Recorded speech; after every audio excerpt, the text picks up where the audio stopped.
Hello YouTube, Bone Soldier 86 here, and we are ready to export our level. And before we do that, we need to make sure we account for a few different things here. First of all, we do not need this sample DK level anymore, so we're going to go ahead and highlight this whole component and delete and get that out of there. Second thing we're going to do is we're going to make sure that the level is lined up on the red axis. We talked about how important that is because that's going to be the area that our characters are going to walk across.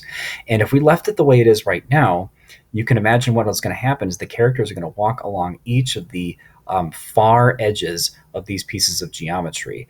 And so that's not exactly what we want. We want them to be able to walk in kind of the middle area of these 3D objects. So what I'm going to do is I'm going to highlight the entire level. And I am going to make sure that I move this over the midpoint so it lines right up. Perfect. 400 meters is what it took. And now our red axis here is lined up proportionately perfectly so that our characters will be able to walk along the center of each of these three-dimensional objects. The only one I'm concerned about is the fact that this 2D transparent object that's kind of the rings that hold these platforms up, our characters are going to intersect with that as well.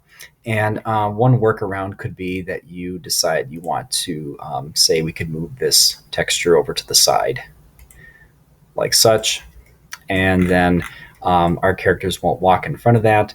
But then we'd have to, I don't know, it looks a little bit disproportional.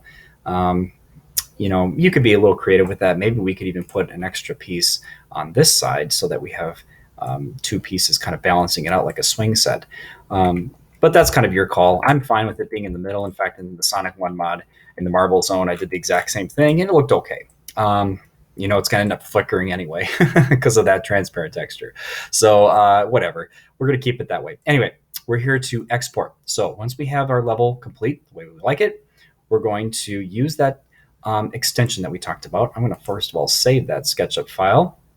We're going to go to File, OBJ Exporter. Remember, this is not in the default Google SketchUp. Even if you somehow find an older version like SketchUp 7 or SketchUp 8, this is not a component that comes with the program. You're going to have to find that extension, and you can Google it, you can search it up, and you can find it. It's out there.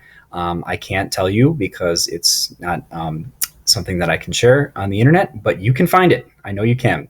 OBJ Exporter, click.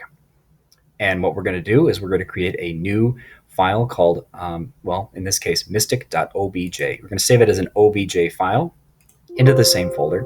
Now, this is important. It's asking, do we want to convert all the textures to PNG files? Absolutely not. We want to keep them BMPs. So we're going to say no to that prompt. And from here, we're going to move on to the second stage of getting our level rendered and ready to go for the GoldenEye setup editor.